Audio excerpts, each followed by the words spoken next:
आज हम पढ़ने वाले हैं कोलाइडी विलयनों के गुण। कोलाइडी विलयनों के गुण को पढ़ने के लिए हमें सबसे पहले बात करनी होगी विसमांगी प्रकृति। कोलाइडी कण विसमांगी प्रकृति के होते हैं क्योंकि परिक्षिप्त प्रावस्था और परिक्षेपण माध्यम दोनों अलग अलग किया जा सकता है। कोलाइडी कणों का रंग, कोलाइडी कण आकार में जितने बड़े होते जाएंगे उनके रंग में परिवर्तन होता जाएगा। कोलाइडी कण एक अणु संख्यक गुणधर्म है। कोलाइडी विलयन चूंकि कणों की संख्या पर आधारित होता है इसलिए यह भी एक अणु संख्यक गुणधर्म होगा। अगला जो गुण है वो है टिंडल प्रभाव। वास्तविक विलयन में जब सूर्य के प्रकाश को गुजारा जाएगा तो चूंकि वास्तविक विलयन में परिक्षिप्त प्रावस्था और परिक्षेपण माध्यम अलग अलग नहीं होते इसलिए वो पारदर्शी होते हैं और बिल्कुल सूर्य की किरणों को बाहर निकलने देते हैं। दृश्य प्रकाश वहां कहीं दिखाई नहीं देता। लेकिन जब कोलाइडी विलयनों से सूर्य के प्रकाश को गुजारा जाता है तो कोलाइडी कण आकार में बड़े होते हैं, वो प्रकाश की ऊर्जा को अवशोषित कर लेते हैं और कुछ समय पश्चात उसे प्रकीर्णित करके चमकीले कणों के रूप में चमकने लगते हैं। इस प्रभाव को बताने वाले वैज्ञानिक टिंडल हैं, इसलिए इसे टिंडल प्रभाव कहते हैं। इस घटना के दौरान जब कोलाइडी कण प्रकाश ऊर्जा को अवशोषित कर उसको प्रकीर्णित करते हैं तो मार्ग में एक प्रतिदीप्ति शंकु बनता है। शंकु जो होता है अंधेरे और उजाले में अंतर कराता है, सलाका आंख में पाया जाता है और सलाका जो होती है वो रंग में अंतर बताती है। तो मार्ग में एक नीले रंग का प्रतिदीप्ति शंकु बनता है जो इस कण की चमक के लिए जिम्मेदार होता है। और आप ये जो है जरूरी नहीं है कि सूर्य के प्रकाश में करें, लैंप में कर सकते हैं, लाइट में कर सकते हैं, मोमबत्ती में कर सकते हैं, हर जगह ये दिखाई देगी। तो ये जो प्रतिदीप्ति शंकु बना है उसके कारण ये प्रकीर्णित कण जो कि सूर्य के प्रकाश को अवशोषित कर उसे स्कैटर्ड कर रहे हैं और चमक रहे हैं, वो टिंडल नामक वैज्ञानिक के कारण ही टिंडल प्रभाव कहलाता है। टिंडल ने इसको सामान्य माइक्रोस्कोप से देखा था तो उन्होंने बोला कि जो लंबवत आती है सूर्य की किरणें, लेकिन जिग्मांडी नामक वैज्ञानिक ने बोला कि ये पार्श्व से आती है किरणें, तो पार्श्व से आने वाली किरणें उन्होंने अल्ट्रा माइक्रोस्कोप से देखी थी। अब टिंडल प्रभाव के कहाँ कहाँ गुण हम देखते हैं। अगर एक कमरे में सूर्य की रोशनी आ रही है किसी छिद्र से तो वहां धूल के कण चमकते हुए दिखाई देते हैं, वो टिंडल प्रभाव है। पुच्छल तारों की पूंछ का चमकना, धूल के कण जब सूर्य के प्रकाश से प्रकीर्णित होते हैं वो टिंडल प्रभाव है। समुद्र का नीला दिखना, आकाश का नीला दिखना, तारों का टिमटिमाना, ये सारे के सारे टिंडल प्रभाव के ही उदाहरण है। सबसे इम्पोर्टेंट, किसी भी कोलाइडी विलयन का टिंडल प्रभाव परिक्षिप्त प्रावस्था और परिक्षेपण माध्यम के अपवर्तनांक पर निर्भर करता है। अपवर्तनांक में अंतर जितना ज्यादा होगा टिंडल प्रभाव उतना अधिक होगा। अगला जो कोलाइडी विलयन का गुण है वो है ब्राउनी गति।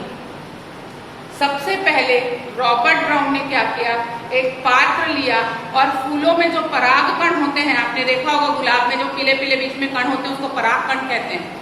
फूलों के पराग कण को उन्होंने उस बीकर में डाला और उन्होंने देखा कि वो पराग कण उस जल में इधर उधर टेढ़ी मेढ़ी दिशाओं में गति करते हैं लेकिन तली में जाकर नहीं बैठते। तली में जाकर वो पराग कण नहीं बैठते, विलयन में ही, विलायक में ही वो टेढ़ी मेढ़ी दिशाओं में गति करते रहते हैं। यही गुण उन्होंने कोलाइडी कण में देखा कि कोलाइडी विलयन के परिक्षेपण माध्यम में जो परिक्षिप्त प्रावस्था के कण होते हैं वो निरंतर टेढ़ी मेढ़ी जिग-जैग दिशाओं में, इस तरह से जिग-जैग ये बना हुआ है यहाँ पे, दिशाओं में गति करते रहते हैं। क्योंकि इसे बताने वाले वैज्ञानिक रॉबर्ट ब्राउन है इसलिए इसे ब्राउनी गति कहते हैं। यह गुरुत्वाकर्षण के प्रभाव के विरुद्ध गति है जो कणों को नीचे नहीं बैठने देती और कोलाइडी विलयन के स्थायित्व को बढ़ाती है। तो ब्राउनी गति जितनी अधिक होगी कोलाइडी विलयन आपका उतना स्थायी होगा और जितनी कम होगी कोलाइडी विलयन उतना अस्थायी होगा। द्रव विरोधी कोलाइड में ये ज्यादा दिखाई देता है, द्रव स्नेही कोलाइड में ये कम दिखाई देगा। अब आगे आते हैं कोलाइडी कणों पर आयनों का द्वैत विस्तार। ये देखिए आर्सेनिक, ये 2 मोल यहाँ सामने लिखेंगे आप। आर्सेनिक की सल्फ्यूरिक हाइड्रोजन सल्फाइड से क्रिया करा रहे हैं तो आर्सेनिक सल्फाइड AS2S3 बन रहा है। अब AS2S3 तो अपने आप में एक उदासीन कण है जिस पर कोई धनावेश या ऋणावेश नहीं है, पर कोलाइडी विलयनों में आवेशित कण पाए जाते हैं, तभी तो कुछ कण धन इलेक्ट्रोड की ओर और कुछ कण ऋण इलेक्ट्रोड की ओर जाते हैं।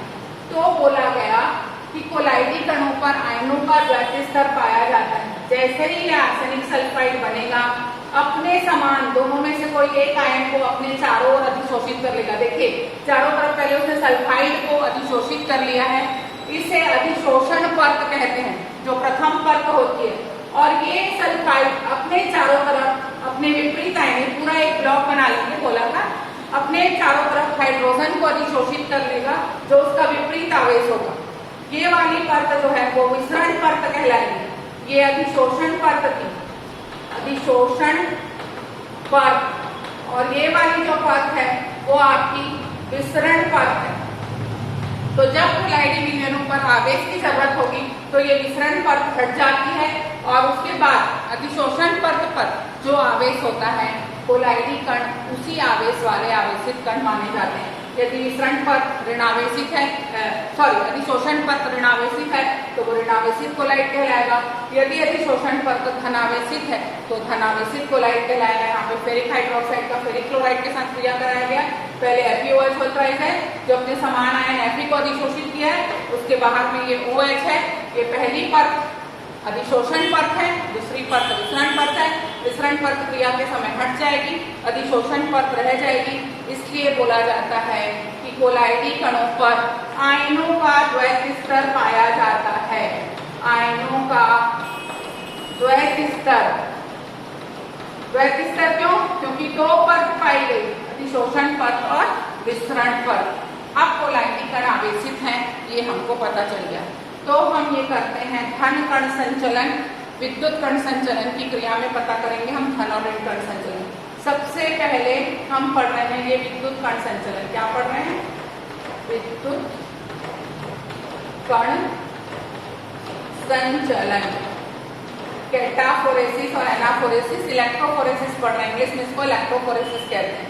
सबसे पहले आप एक U आकार की ट्यूब लेंगे।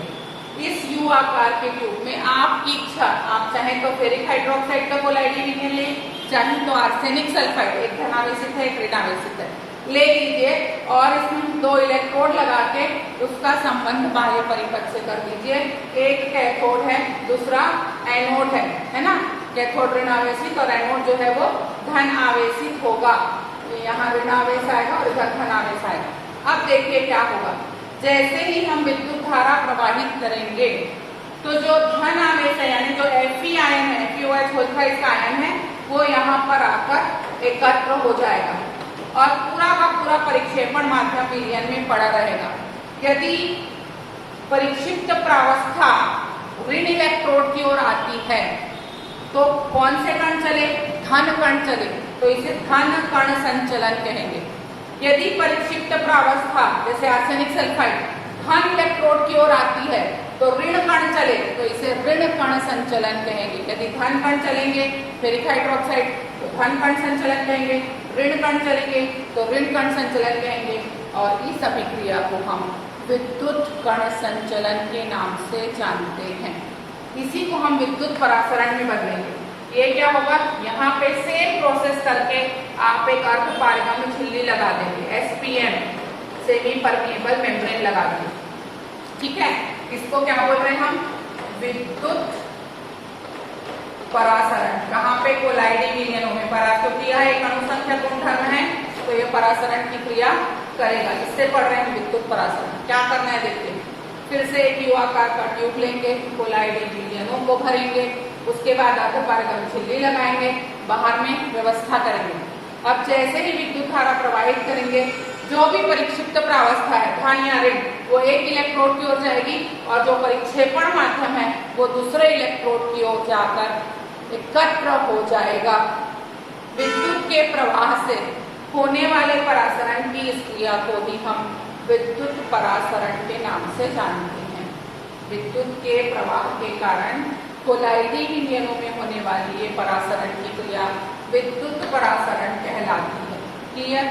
इतना आप करके रखिए, फिर हम आगे चलेंगे और आगे पढ़ेंगे। होमवर्क कॉपी कुछ भी दिखाई नहीं दे रहा है, ना सुनाई दे रहा है।